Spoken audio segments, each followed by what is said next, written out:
रमेश अब बड़ा हो गया था।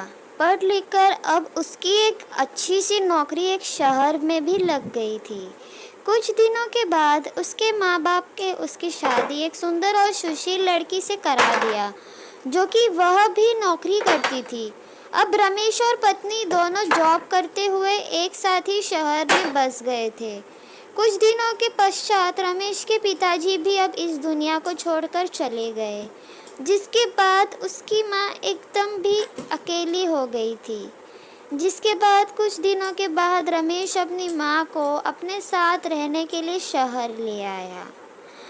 तो शहर जाने के बाद उसकी माँ के साथ आखिर क्या होता है, आखिर क्या उस रमेश की माँ का शहर में मन लगेगा, चलो आगे देखते हैं। जिसके बाद शहर में आकर रमेश की माँ खुद को एकदम अकेले पाती थी। इस तरह उन्हें भी अच्छा नहीं लगता था, लेकिन एक माँ अपने बेटे की हमेशा खुशी ही चाहती है। सो धीरे धीरे वह शहर में रहना भी सीख गई थी।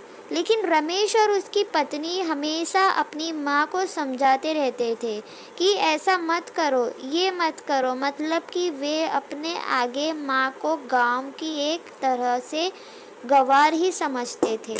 लेकिन माँ की दिल तो हमेशा ही अपने बच्चों के लिए बड़ा ही होता है। सो वे सभी बातें चुपचाप सुनकर हाँ में हाँ मिलाकर रह जाती है।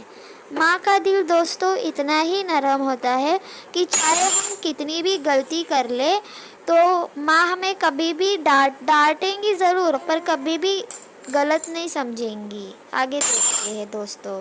एक दिन की बात है, सुबह रमेश की पत्नी को ऑफिस जल्दी जाना था। सो वह सब कुछ जल्दी से तैयार करके रमेश का खाना पैक करके ऑफिस चली गई। फिर इसके बाद रमेश भी जल्दी जल्दी तैयार होकर ऑफिस निकल गया था। फिर कुछ समय बाद रमेश की माँ ने देखा कि उसका बेटा तो खाने का लंच बॉक्स तो घर पर ही भूल गया है। तो माँ ने बिना देर करते हुए फटाफट ऑफिस पहुँच गई और पास में एक कुर्सी पर बैठ गई, क्योंकि कंपनी में बाहर के व्यक्तियों को अंदर जाने के लिए मना था। तो आगे देखते हैं रमेश का बर्ताव क्या होगा। रमेश का बर्ताव क्या होता है माँ की तरफ जब माँ को कंपनी में देखता है, बुरा होगा कि अच्छा होगा दोस्तों। आगे देखते हैं, आगे बहुत ही ज़्यादा इंटरेस्टिंग पार्ट होने वाला है।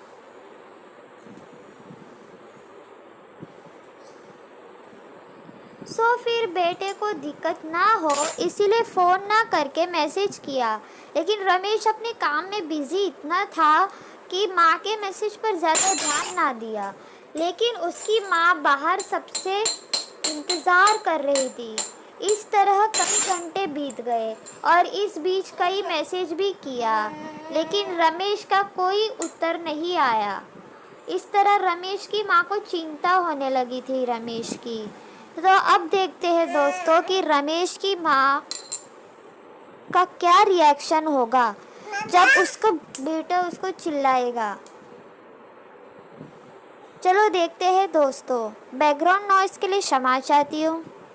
अगर आपको दिक्कत हो रही है तो प्लीज़ मुझे कमेंट में बता दीजिएगा। बैकग्राउंड नॉइज़ के लिए मुझे एडिट करना भी नहीं आता है दोस्तों, जो कि मैं बैकग्राउंड नॉइज़ क्लियर करूँ।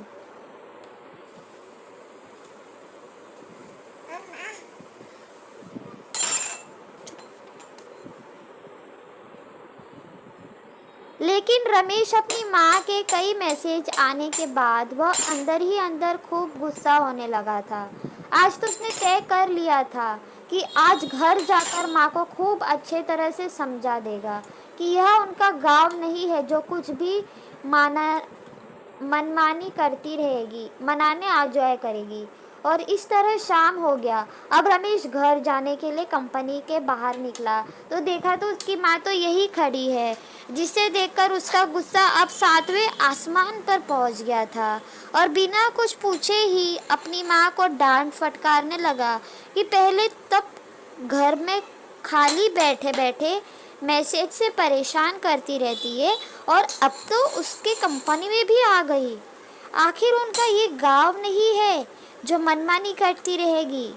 यह सुनकर रमेश की माँ ने खाने का टिफिन रमेश की ओर आगे बढ़ा दिया, जिसे देखकर रमेश को अब समझते हुए देर न लगी कि वह अपना खाना भूल गया था, जिसे माँ ने उसे देने के लिए यहाँ आई थी। इसके बाद रमेश की माँ बोली, बेटा भले ही तुम बड़े हो गए हो, बड़े शहर में रहने लगे हो, भले ही अच्छे बुरे की ज़्यादा समझ आ गई है, लेकिन मेरे लिए आज भी मेरे कलेजे के टुकड़े हो, जिससे मैंने बचपन से लेकर आज तक पाल पोस कर तुम्हें बड़ा किया है।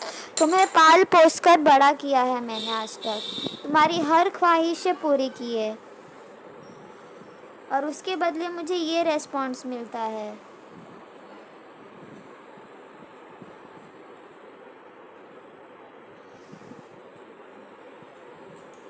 रमेश को अब आंखें खुल गई थी। आखिर उसकी माँ उसकी परवाह करते हुए खाना लेकर आई थी, जिस वजह से बिना सोचे समझे अपनी माँ को ही डांटे जा रहा था। अब वह अपने किए हुए पर बहुत पछतावा हो रहा था, जिसे देखकर माँ ने उसे एक बार फिर से अपने गले से लगा लिया, और इस तरह रमेश अब आगे से खुद को माँ के लिए बदल दिया था। अब उनकी पहले से ज़्यादा अच्छे से देखभाल करने लगा था, जिसके बाद माँ को अब शहर भी अच्छा लगने लगा था। कहानी से शिक्षा क्या मिली दोस्तों? चलो देखते हैं। इस कहानी से यह शिक्षा मिलती है कि एक तरफा जहाँ हम पढ़ लिख कर खुद को ज़्यादा ही समझदार समझने लगते थे, जिससे जाने अनजाने में पिता को गलत बोल देते हैं।